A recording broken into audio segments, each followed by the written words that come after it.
Well, good afternoon, everyone. I'm Jason Gibson, CCO at IACMI.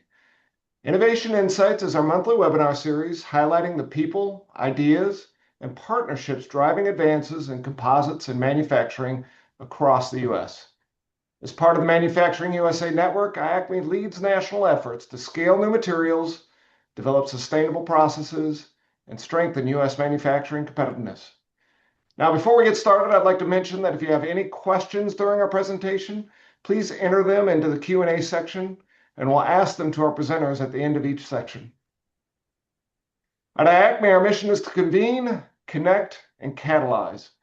We convene the composites community to share ideas and opportunities, connect industry, academia, and national labs, and catalyze real progress through collaboration and commercialization.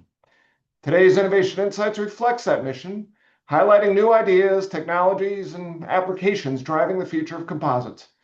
For those new to IACMI, we accelerate composite innovation to strengthen U.S. manufacturing and workforce competitiveness through co-funded projects, access to our world-class facilities, and a powerful national network. Now, if you're listening today and you're not currently an IACMI member, we encourage you to consider the value of joining. When you become an IACMI member, you gain more than affiliation. You join a national network accelerating innovation in composites. IACMI gives you a platform to engage, contribute, and make an impact. We'd be excited to welcome you into our community, so please visit our website and reach out to us by filling out the online form. Now, if this is your first time attending, we encourage you to explore past episodes that are available on our website. Since its launch, Innovation Insights has convened members and partners from across the composites ecosystem to share practical applications, emerging technologies, and lessons learned from active research and development and commercialization efforts. This series is designed to keep you current on industry trends while creating direct access to the people and ideas shaping the next generation of composite materials and manufacturing technologies. And today is a good example of that. So let me introduce our speakers. Today's Innovation Insights features 3 presentations from advanced material solutions and high-rate manufacturing to the workforce development initiatives that will help sustain the industry's future growth. We'll begin with DeWayne Howell, Senior Applications Engineer at Toray Advanced Composites, and he'll provide an overview of how Toray's composite materials are enabling innovation across an exceptionally broad range of industries. DeWayne will explore how advanced composite solutions are being used in environments ranging from the edge of space to deep beneath the earth, highlighting the unique performance advantages that allow those materials to succeed where traditional materials often fall short. Next, Henry Sedano, CEO of Trimer, will discuss a breakthrough thermosetting resin platform that is helping enable the high-rate manufacture of fiber-reinforced composites while meeting demanding fire, smoke, and toxicity requirements. Henry will examine how these rapidly curing resin systems support scalable manufacturing processes, including pultrusion, compression molding, and automated composite production, creating new opportunities for lightweight, high-performance structures across aerospace, transit, infrastructure, and other critical markets. And then finally, we'll conclude with Andrew Pokawat, Education and Workforce Director at IACMI, and Crystal Brentley, DOW Communications and Public Affairs Manager at IACMI. Their presentation will introduce Build Freedom. It's a national initiative focused on strengthening the workforce that supports America's manufacturing, innovation, and defense capabilities.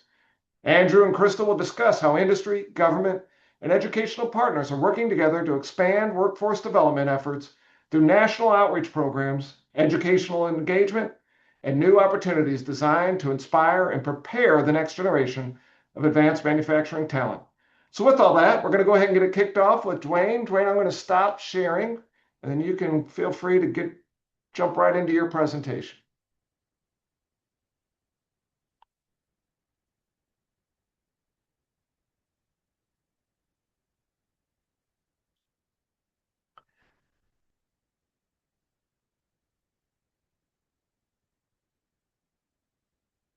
It looks good, but you're muted.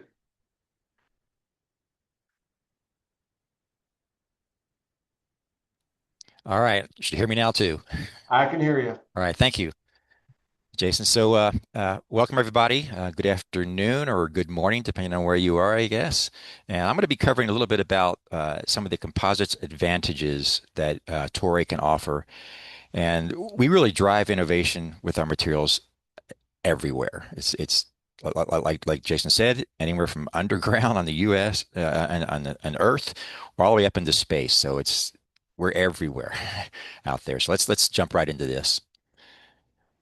I'm going to cover a little bit about an overview of who Toray is, in case you don't know that already. Most of you probably already do. Well, but really, we're going to look at our portfolio, but I'm going to concentrate mainly on the aerospace side of things. We have hundreds and hundreds of different materials, and there's no time to cover all those. So I'm going to do aerospace mainly today. And even there, I can't cover those all, so we'll head down that track. Then we'll look at some of the innovations that are driving and give some examples here, some materials, some programs that are driving innovation today, then some applications of some of the materials Toray produces. First of all, who's Toray? All right, so this is it. This year is 2026 is the year we went to 100 years as a company. So Toray based out of Japan.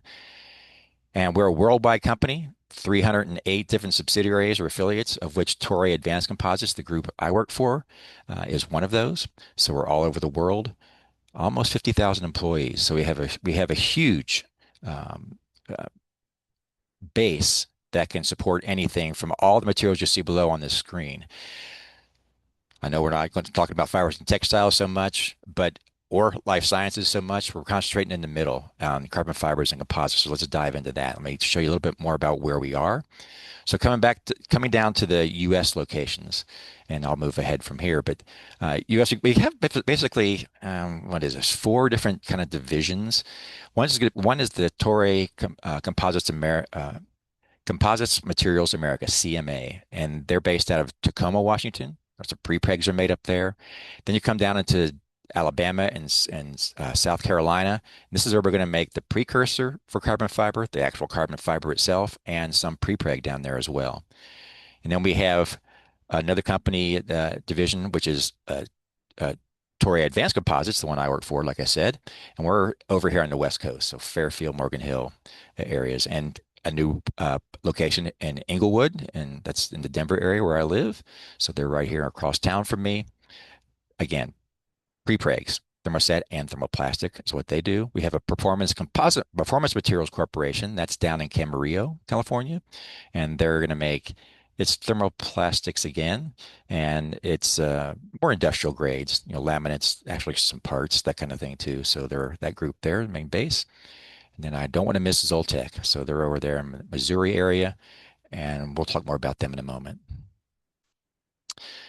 So let's start with the fiber piece of this again. So Toray is, I think we still are, the number one producer of carbon fiber in the world, and that begins with a precursor. Polyacrylonitrile is what they call that, and it's a white fiber, right? It's a polymer, and we take that and we just cook it to death, and that goes through. There's lots of proprietary kind of processes this goes through as you basically carbonize the fiber, graphitize the fiber. So that happens down in Decatur, Alabama, and Spartanburg, South Carolina. And then from those fibers, we sell these to everybody. But we also make prepregs ourselves. So other companies that make prepregs can use Toray fibers as well. But the places that make these prepregs for Toray are going to be as shown here on the right. Of course, we have manufacturers all over the world. Now, who do these fibers go to, and who do these prepregs that we make? Where do they go? So they go to all of these companies all over the world. And you can see there's basically three segments we're targeting. And those three segments are going to be automotive and industrial. They're going to be aerostructures and space and communications. Look at the names here. And you can see, Toyota. I drive a Toyota, so we supply to them. Down over in the aerospace piece of this, of course, Boeing, Airbus, those are the big ones there. Joby, an upcoming advanced air mobility company.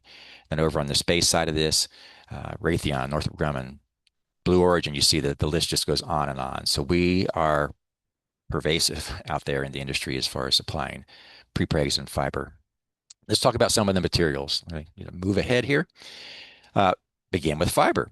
So it ranges all the way from a lower tensile strength, the T300, which is kind of like the original carbon fiber that Toray produced way back when, and it advanced all the way up today to pretty high tensile strength fibers up in the close to 1200 KSI range of tensile strength.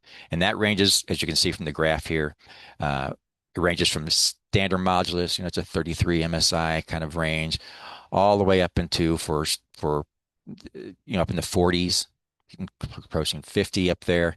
And then we have this M series. So the M series are going to be really good for high modulus applications. A lot of space applications are available there, but they're good for that one. Not really high strength, okay? But that's not designed for that. These are for applications that are high that require very good high stiffness. If you need strength, we're going to talk about these others. T1100 fiber, which is a fairly new fiber for us, and we got some prepregs that you can get with that, and the brand new one, T1200. So that's out there now. That boosts above the T1100, almost a 15% increase in modulus. So there's plenty of fibers to choose from for a given application. And where do these fibers go to? Well, they're going to go into prepregs. And let me switch over now and talk to the other division we have that makes carbon fiber, and this is that Zoltech group. Now, Zoltech, unlike the ones that I've just shown you, the fibers that Toray produces at these plants around the world, we could be at like 3K or 3,000 filaments per tow per bundle of fibers, all the way up to the 12K range, 24K range. Whereas Zoltech specializes in a 50K, so it's a huge thick bundle of filaments, and this is going to mainly go towards applications where you're looking at industrial kind of applications. It's going to be a lower cost, and you could make more filaments per unit time. So that's that one, and this is more of the standard modulus grade, 35 MSI is what that is. That's Zoltech.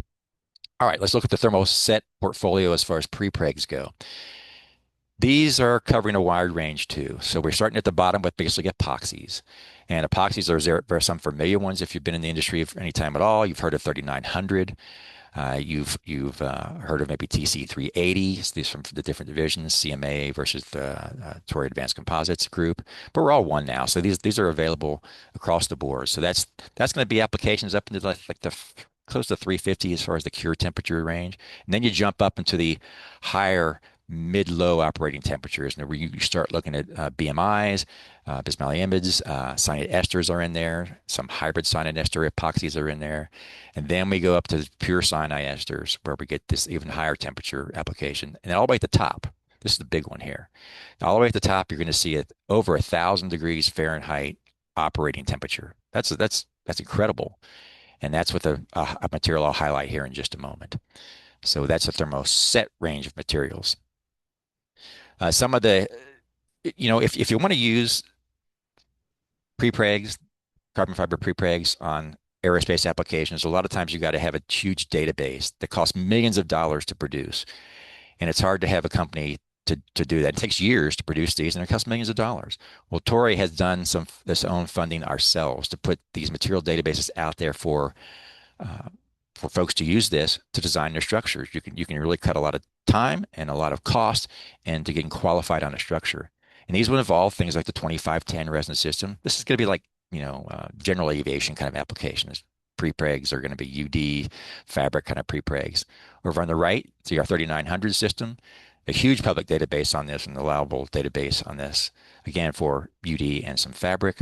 And then the two at the bottom are like the newer ones, all right? So the 3960, this is like a toughened version to the 3900s. It's great toughness, good strength, good damage tolerance. And we also are going to be using that T1100 fiber on this, the one that gives you the extra tensile strength. Not the T1200, not yet. Look for that in the future.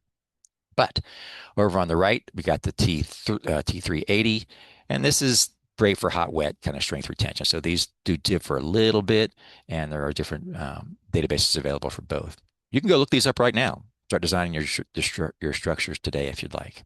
Let's switch gears. We do thermosets, and that's been legacy with Toray for many, many decades. And now we've got a thermoplastic portfolio. This is going to involve both types of, I would call them industrial type of materials or high performance thermoplastics in that regard, engineering thermoplastics, so maybe call it that, up into real high performance aerospace grade. So the aerospace grades are up here in the upper right in the box, the green box, mainly for primary structure. And there's, behind these are aids to help design with the structures. There's databases available. There's software to do, like Aniform is a thermoforming, kind of stamp forming, predicting software, Convergent for like a tooling interface, spring in kind of calculations. There's like the databases I talked about. And this is where these are going to be available. And major benefits, I'm going to cover all these. You can see them at the bottom. But the two big ones are going to be toughness and welding capability. Unlike thermosets, where you need to do a mechanical fastening or adhesive bonding, for thermoplastics, you can do welding. And it's just you heat the material up, you apply pressure, you cool it back down. That's how this works. There's no chemical cross-linking. Thermosets, once the chemical cross-linking happens, that's no reforming. Thermoplastics, you can reform, you can weld. And so this gives us an opportunity to have weld strengths that are as good as the parent material, parent laminate that's there. They're as high as that. Uh, we produce these in Morgan Hill, California. We produce these over in the Netherlands. Just some more deep dive on this piece of it. We have ranges from interiors kind of focused, this PESU, PEIs, PPS. No, PPS is a kind of a unique thermoplastic because it has excellent chemical resistance and moisture resistance. It's hard to get anything to attack it. Okay, and this was used early on for applications in the aerospace industry beyond interior. So it went to structural focus. And the structures. Then we move up into that PEK family of laminates, PEEK, PEK, and LM PEK. And these are going to be good for higher temperature. And by higher temperatures, I mean, 350 up and even to the 400 degrees C ranges of operation. Just to highlight those databases again, you can see here all the orange are going to be the thermoplastic ones that are out there. You can go, again, look these up today. A huge variety of material properties you can choose from to design your structures, and it covers everything from different thermoplastic formats, thermoset formats that are going to be fabrics or UD tapes. It's all over the board, and we've paid for it so you can use it and design your structures. Let's talk about some materials that are out there driving innovation for us. This is where I want to dive a little deeper into some of these. So the first one's going to be this polysiloxane kind of pre-ceramic resin. And we're calling it TC 1810. So what's unique about this is it has a surface temperature that does get well above 1,000 degrees Fahrenheit. And we've done a demonstration where we've taken material that we produced a laminate. And this laminate we've applied, you can see the little picture. This isn't a movie. There is a movie, but I won't show it.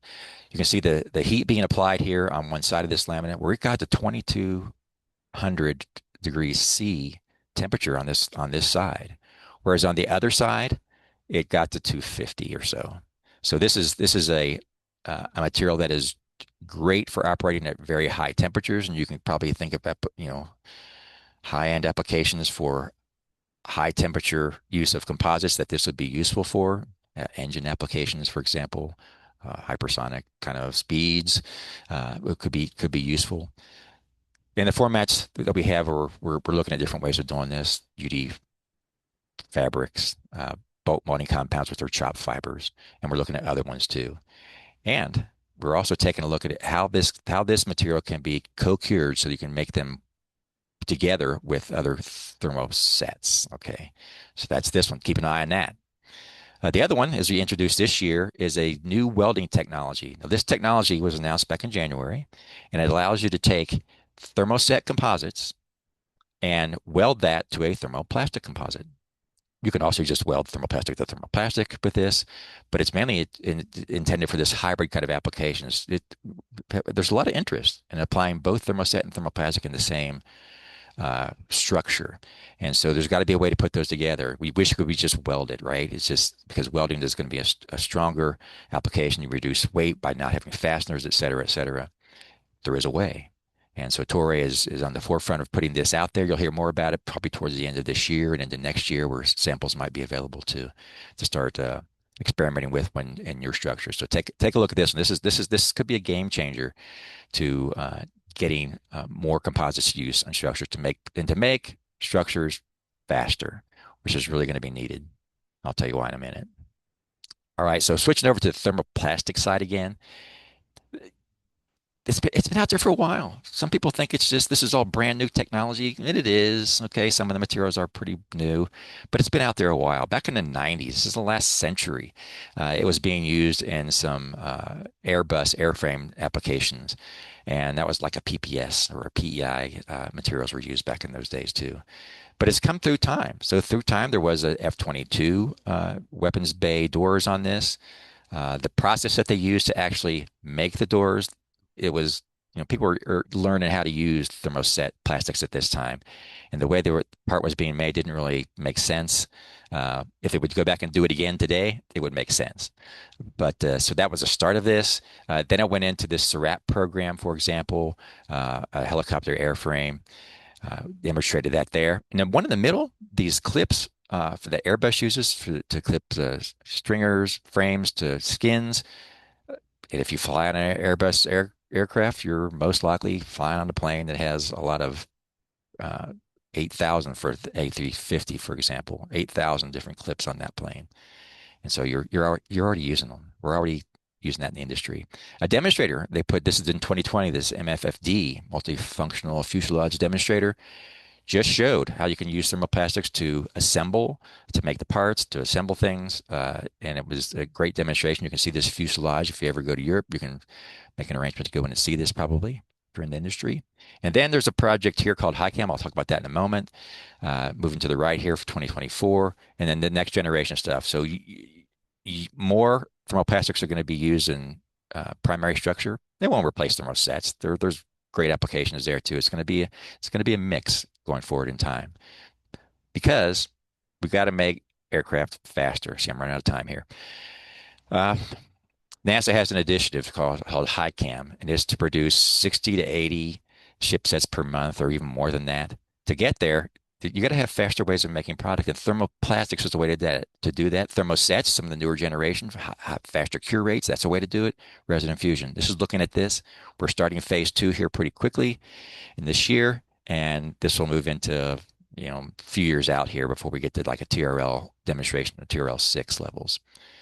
Quickly now, as I wrap up, these applications, again, anywhere from space to underground applications like the oil field applications shown here. So we are all over this. And I give you just an example again,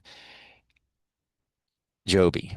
So Joby is an advanced air mobility, urban air mobility application airframe, and they extensively use hand layup and automated fiber placement to fabricate their airframe and their parts.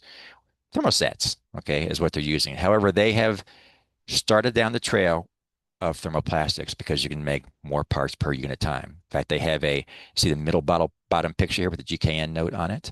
There are control surfaces that are thermoplastics that are going on the Joby airframes today, and those are made from thermoplastics. Last year, if you happen to come to the IACMI members meeting last year in Dayton, Ohio, you saw this. You saw the PEC carbon fiber tail section demonstrator that Joby has produced. You saw that on display there. So they're thinking about this. Faster cycle times, weldability are great reasons to go this route.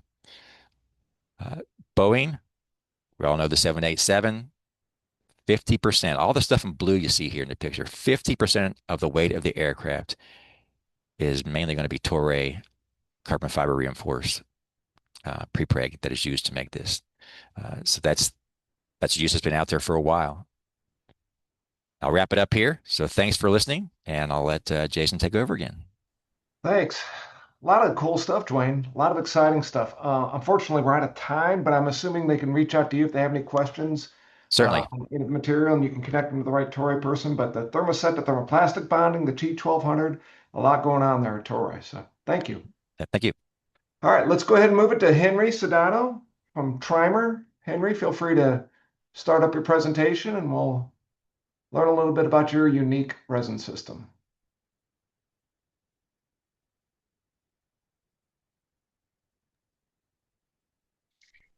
Okay. Thank you, Jason. Can you hear me? I can hear you and I can see it. Looks good. Okay. All right. Yes, my name's Henry Sedano. I'm the president, founder, and CEO of Trimer Technologies. We are a resin supplier, manufacture resins in the thermoset class of materials. And today I'm going to share just kind of a variety of different applications and some of the performance objectives that you can obtain with some of our resins. But really what we separate ourselves apart from other systems is the manufacturing rate that we can achieve. And I'll try to show you some of that information. Okay, so just a little bit about our background of the resin. So we can cure in a matter of seconds. I'll show you that we've cured in under 30 seconds. We can cure in longer time frames as well. So we've worked with filament winding where, say, 20-minute cycle times are the minimum, and we can easily meet those.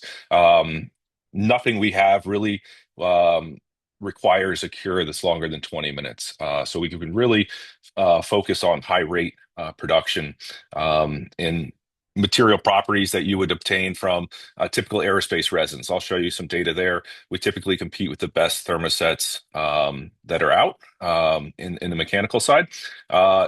We do that with all of our materials being non-flammable. So every single system that we supply is non-flammable. We have different grades of material that'll obtain or meet different specs, but from our lowest cost system to our aerospace systems, everything is non-flammable.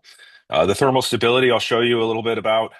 We can obtain glass resistant temperatures that exceed AFR PE4 polyimides, and we can do that in a cure cycle that's in a matter of seconds. We can also obtain high TGs in the 350 Celsius range, so approaching 700 Fahrenheit, with a cure cycle at 85 Celsius in no post cure. So we can obtain very high TG relative to the processing temperatures. That allows you to use water heated tooling to obtain extreme temperature composites, something that's never been demonstrated before. The materials have very high electrical insulation properties. They function excellently in electrical applications. I won't show you any results here, but happy to share that if there's interest. And then our resins are all low viscosity. We can tailor that, but generally these are low viscosity infusion resins. We've more recently demonstrated that we can manufacture pre-preg, sheet molding compound, bulk molding compounds as well with our high latency, and I'll show you a little bit about that as well. And then most importantly, all of our resin systems are at a very low cost. So we look at aerospace systems, we're going to be significantly less expensive than any thermoset resin out there.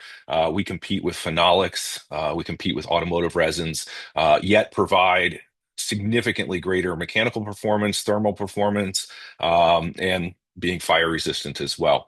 So that's kind of one of the unique things about us is that we compete in the infrastructure markets, the lower cost markets, but we bring to the table something that greatly outperforms the state of the art. So this is just showing some data from a few different systems. These are kind of lower performance epoxies and vinyl esters.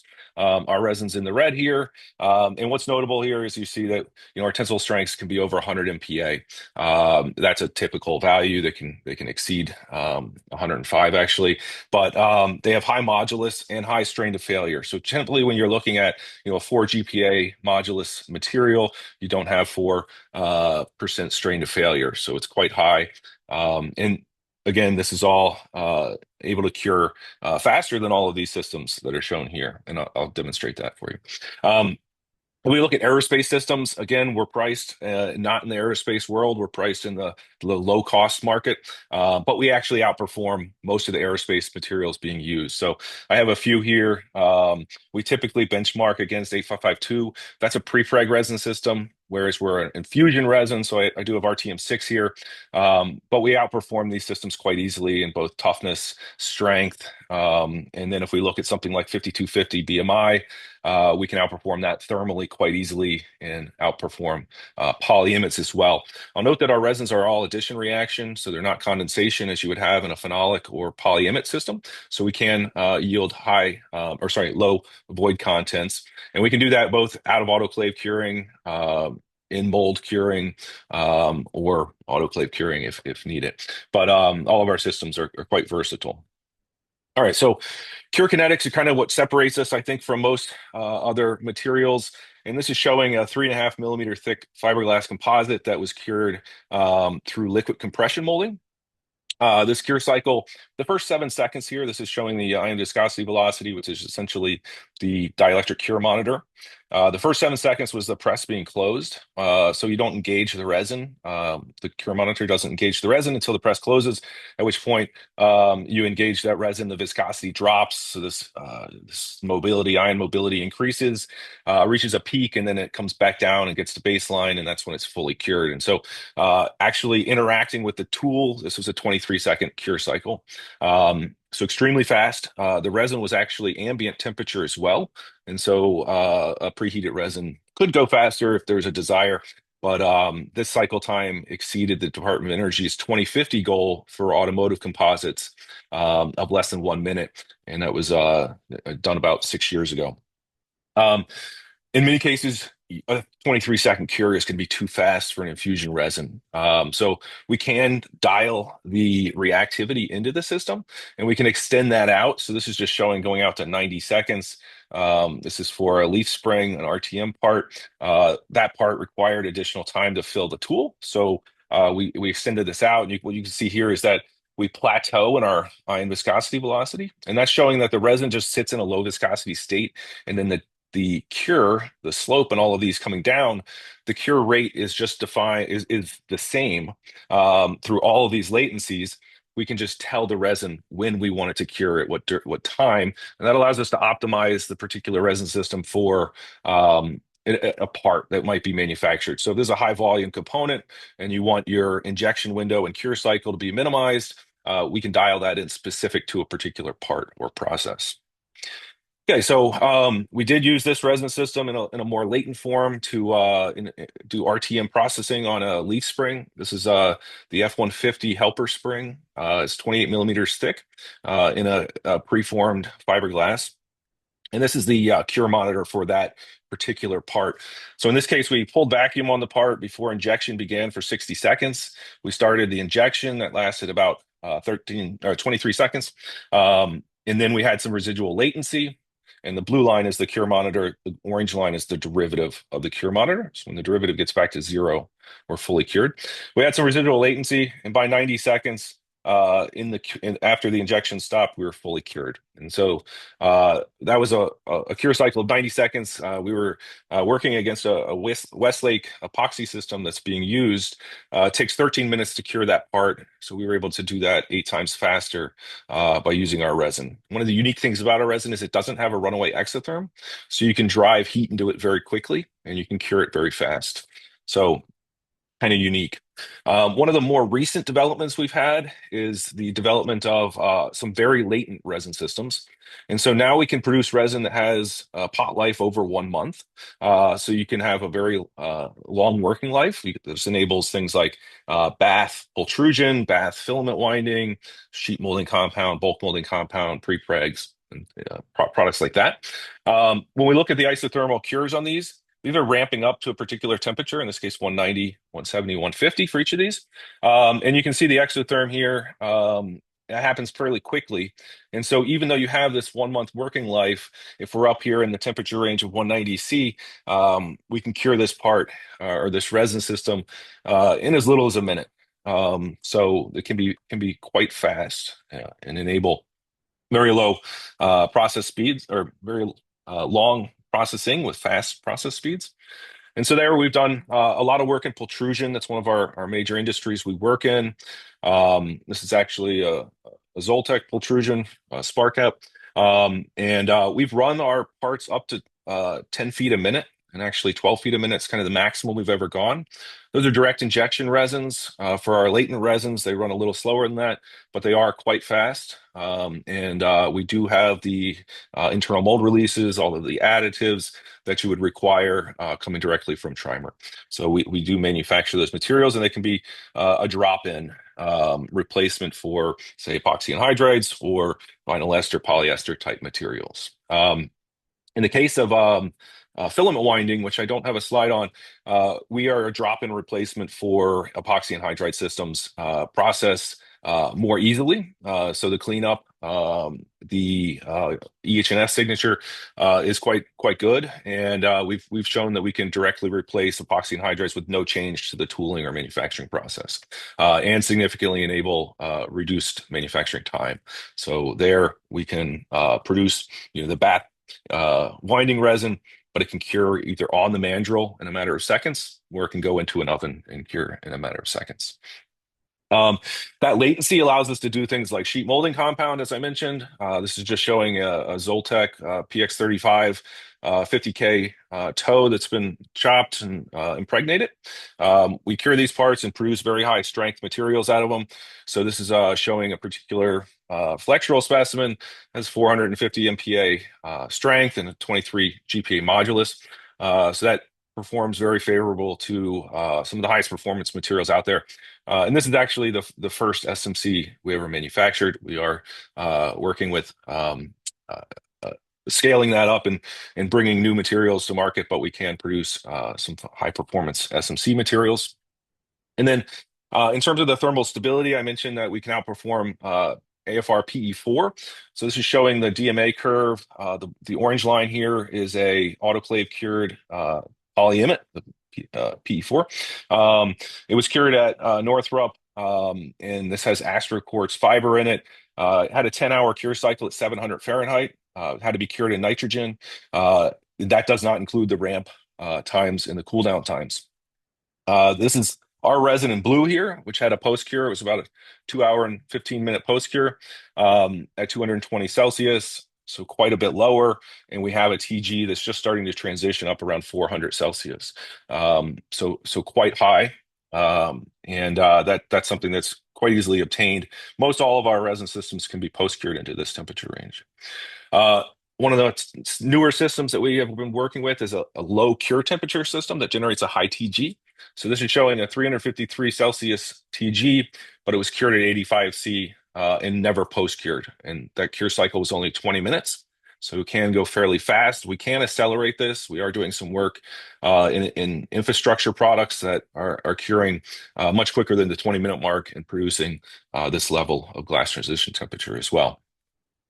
They're also very high char yield, and so this kind of leads us into some of that fire resistance.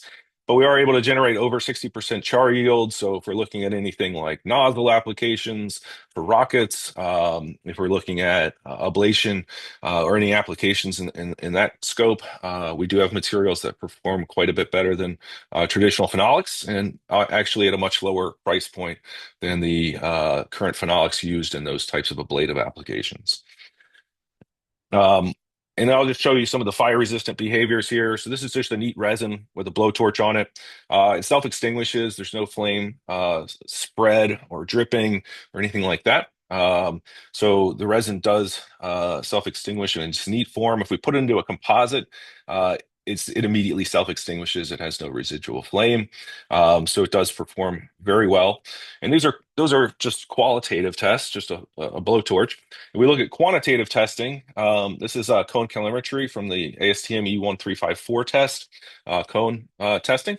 This is showing the peak heat release average here of 17 kilowatts per meter square. It's actually 1/4 of what's required for a Navy submarine. So we can actually meet some of the strictest fire standards that are in existence. And we can do that again with a fast curing system that can be processed in a variety of different ways. There's vertical flame spread on the left there, and I'll have that data in a subsequent slide here. So the 25853 standard is for aircraft interiors, mass transit, different applications like that. This is showing a peak heat release from this. This is a infused glass panel. It had 20.8 peak heat release. You're allowed to have 65. So quite a bit lower, 55 for Airbus, but quite a bit lower than that even as well. We've demonstrated that we can meet the peak heat releases for even veneer structures and aircraft interiors. Smoke density is something that we perform quite well in. You're allowed to have 200 optical smoke density for aircraft interior. We're only at 4.9. We generate very low smoke, and from that, I'll show you we have very low toxicity as well. So this is showing the vertical flame spread. We also passed the horizontal test, but it's an easier test, so I won't show that. But in a 6 millimeter thick specimen, we have 0 flame spread. In a credit card thickness, kind of 0.5 millimeter, 500 microns, it's only 0.6, so it quite easily passes there as well. We've also passed the radiant panel testing, the 162 test as well. I don't have that data in here, but smoke density, again, quite low. This is another system that shows about 10. so quite low. Smoke toxicity, we pass quite easily. We don't have any halogenated materials or anything in our resin. It's all just native to the resin. We actually require no fillers to obtain our fire resistance as well. So these are fully infusible. There's no ETH or anything like that in there. And these are quite low. So this is about 100 times lower in carbon monoxide and about 10 times lower in nitrous oxide. But we can easily pass the smoke toxicity requirements for aircraft interiors, mass transit, marine applications as well. E84 is kind of an infrastructure test that's used quite broadly. And this is showing a infused a glass panel. In that case, you're allowed to have a flame spread of 25, and we're only at 5. You're allowed to have a smoke density of 450, and we're at 30. So quite easily make a Class A fire-resistant panel for infrastructure. If we look at carbon, quite notably, we have 0 flame spread. If you look at the plot here, we never have any flame spread in the carbon material, and we have very low smoke density, 15. So this is actually non-combustible to the 84 standard when we work with carbon. So quite excellent result there. And then this is just a movie that I'll show you, but this is showing the fire resistance for an overmolded bus bar. And so I'll just scan through this. It's 5 minutes long, but this is unfilled resin. It's pigmented orange. The idea here is that if we want to put a coating insulator on a bus bar and it's in an EV fire, we don't want that coating to melt away from it. So we can test this. This does fissure because it has no reinforcement. As I go up to 5 minutes, I'll turn the torch off, and there's no residual flame whatsoever. And if I spin it around after 5 minutes of a blowtorch over 2000 C, the backside's not even discolored. So that just gives you an idea of the thermal stability. And then this image here on the right shows that the char is insulating as well. So we maintain the insulating capacity of that insulator. Oh, I don't know why it's playing music. It's playing music because we're out of time, Henry. Yeah. But if Can you you hear want me to now? finish up real quick, we can Yep. go ahead and finish up. Yep. Okay. Yeah, so we're working in all different industries, infrastructure, military, defense, and we have business in all of these different areas. We work with over 100 companies right now, commercializing our products. We do have large scale manufacturing.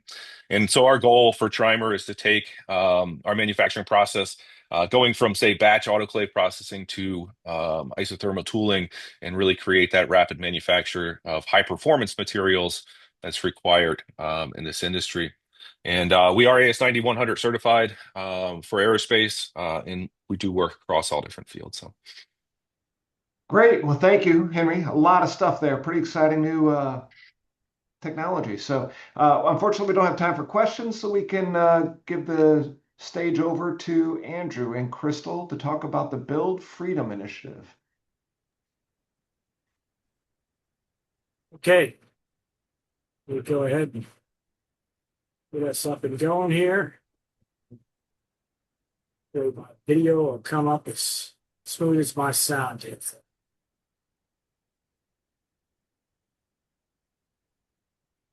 We up with video?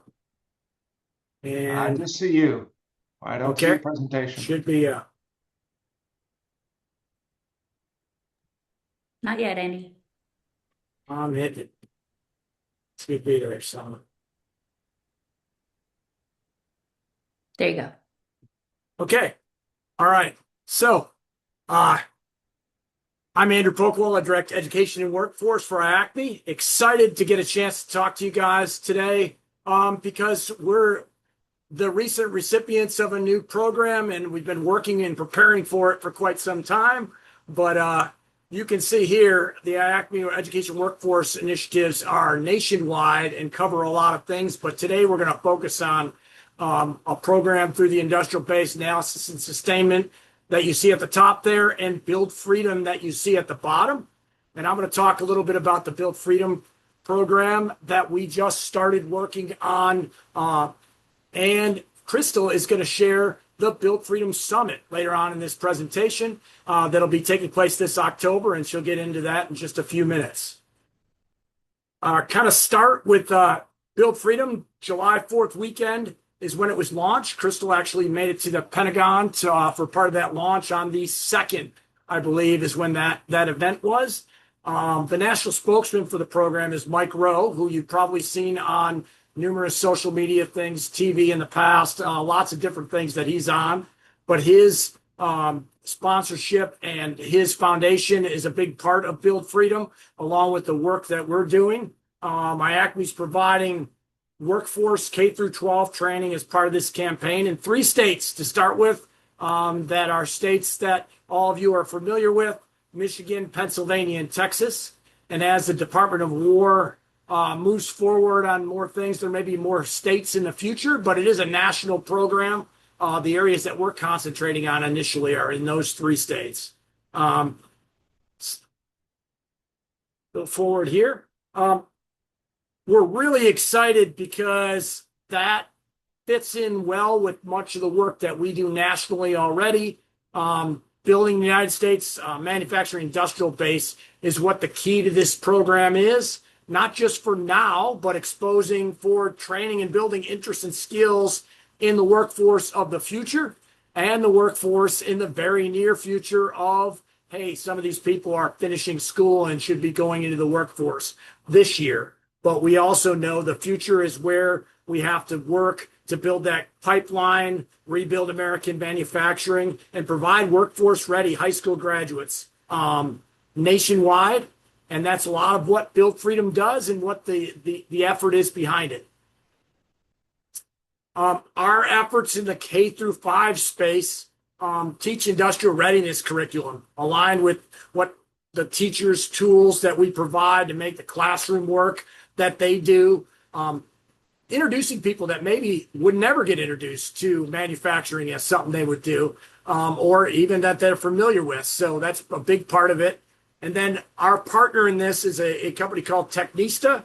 It's also doing middle grade industrial readiness training at schools, and then utilizing the American Cutting Edge program, which we have had for going on 6 years now at IACMI, which is a proven training technique to deliver some training to high school juniors and seniors that will be ready for work in the very near future. But we also picture the opportunity that these students that are doing the lower grade work will be feeding into this in the future. So they'll have some ideas and understanding of basic industrial readiness from the curriculum they've learned prior to that. The idea is to make something that goes K through 12 and feeds people nationally into this program and allows those students to be exposed and get skills needed to become part of the manufacturing workforce in the United States. Ace Metal Foundations really are prepackaged STEM kits for K through 5 students. They're ready to use with activities that are hands-on, can be connected with high quality videos and instructions that are all connected to the instructors and teachers in the classroom. And mostly what we call STEM or STEAM, but math, science, problem solving, manufacturing, and creativity are what make these incredible opportunities for students to get their hands on things and do stuff that can lead to those careers in the future and understanding what the manufacturing world has to offer. Some foundation, Ace Metal Foundation's activity examples here, just to kind of give you an idea. I won't read them all to you, but you can kind of see the many different areas they're in and how that aligns with some of the stuff we were just talking about. Some of these trades are going to be things that are needed in every single one of the manufacturing areas that support DOW and the rest of manufacturing in the United States. So the high school programs through America's Cutting Edge. Quick launch or expansion of training that we have, so we don't need to reinvent the wheel. We already do it with some high school students, and we're customizing some of this work for more high school students. Curriculum and instructor training are something that we're providing for the schools and sites. There will be some sites that are run in those locations also that students can go to learn these skills and get their hands on and do actual hands-on machining work and other things. It prepares students for high demand careers in precision manufacturing. So it's baselined on CAD/CAM programming and machining.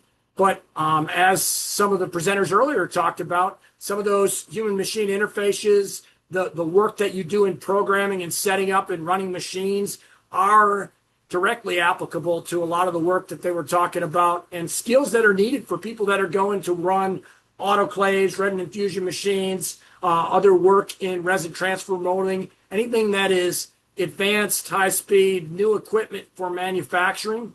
Specifically, we're trying to target for defense manufacturing of different kinds, but all manufacturing in the United States really leads to the industrial growth in the United States and defense of the nation. So these programs are critical for that and allow students to actually do that work and do projects when they're still in high school, and then move on to either directly into the workforce in manufacturing or learning additional things at a more extensive rate specifically for a trade or possibly in engineering or something else. It's a mix of what those students do afterwards, but having them ready for work as high school juniors and seniors and doing things is the key to what Build Freedom is trying to provide and grow nationally. And I'm going to turn over to Crystal here to talk a little bit about the Build Freedom Summit upcoming. And Crystal, you just holler if you want me to change the slide. Okay, got it. Go ahead. All right, so the whole theme behind the summit, the Build Freedom program that IACMI is leading, the Build Freedom National Campaign, is workforce. And so while the country is rapidly scaling its advanced manufacturing footprint, we need a trained and ready workforce to actually make it sustainable to keep those jobs in the US. So that means more training, like Andy was talking about, that leads to high income jobs that anyone from high school grads to mid to late career folks can take advantage of. And when we look at the advanced manufacturing ecosystem, from composites to steel, nuclear to shipbuilding, flying cars like Joby Aviation, we need people ready to build the world of the future. And so the goal here with the summit is to bring all those people together. So October 20th and 21st in Galveston, Texas, we'll be at the Galveston Convention Center for a workforce-centered conference. This is sponsored in part by the Office of Industrial Base through the Department of Defense. And October 22nd will be a career fair for high schoolers and a job fair for job seekers with interviews on site. So we are doing our best to have immediate impact with what we're doing, whether it's through the programs Andy was talking about or through this summit here. Go ahead, Andy. A little bit more about the program. As Andy was saying, really America's ability to innovate, defend, and compete depends on the skilled people, right, to make it happen. So there will be opportunities to network, of course, but more than anything, opportunities to learn. And what we really want to bring through this agenda and with the speakers that we have is for you to attend and walk away with immediate action items you can take into your workplace and take into the companies that you run, take into your training program. So that's our goals here. Go ahead, Andy. So these are our pillars here that we're focusing on for the summit: advanced manufacturing and machining, casting, forging, metals. This supports and is supported by really our ACE and metal programs. We have many really strong partners across universities and organizations across the country that have very good ideas that often are siloed. You know, we only hear about it in our when we get together with those people. So this is an opportunity for them to get the word out about what they're doing. Defense industrial base readiness, K-12, apprenticeships, anything really that is related to the workforce, we will be hopefully talking about here. So these are some of our confirmed speakers now. I won't read them out to you. You can read them here. But of course, we've got Chad Duty, our IACMI CEO here. But we've got representatives from the Small Business Association, ACMA, IBAS through the Department of Defense, Department of War, Raytheon. So lots of exciting people. More will be released through the coming weeks. Our opportunity for all of you to participate will stay open until the end of August. And so if you go to buildfreedomsummit.org, you will see a call for speakers and an opportunity to register to attend. So we welcome all of our members and non-members to submit a proposal for that and participate in this workforce conference. That might have been it, Andy. I think that was all. All right. Leaves a little bit of time for questions, Jason. That's great. I appreciate it.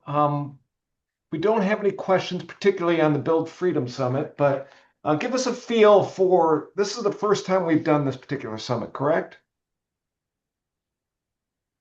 Yeah, it is. This is hosted and thought of by the IACMI staff. So yes, it's the first time we've done it, but we do hope to make it an annual event. And then if I'm one of our composite members, why would I be compelled to come to the Build Freedom Summit? I'm aware of it, but give us a Yeah. pitch as far as why they would want to come to the Build Freedom Summit. I know that most people hate the word ecosystem, but composites are part of the advanced manufacturing ecosystem, and so I think that anything, if you were hearing what Henry and DeWayne were talking about, that's all relevant. So any of that innovation, and you're going to need people who know how to run those processes, right? So that's, I would say that is the biggest offer that the conference has. Great. Thank you. All right, well, that's everything that we have for questions. Let me just start sharing again and highlight our next upcoming innovation insights. So our next one will be October 19th, where we're going to be focused on infrastructure, basically data center construction. So if you do composites and you're interested in engaging in data center construction, that's one for you to watch. And we have a follow-up on that on November, and then we'll close out the year with a December one. So with all of that, I just want to say thank you to our presenters. Some great presentations today. We did have some questions that came in afterwards that we didn't have time for, so we're going to go ahead and send those questions over to our presenters afterwards, and we'll connect you directly to them. But thank you for everybody's time, and we look forward to seeing you again in October. Thank you.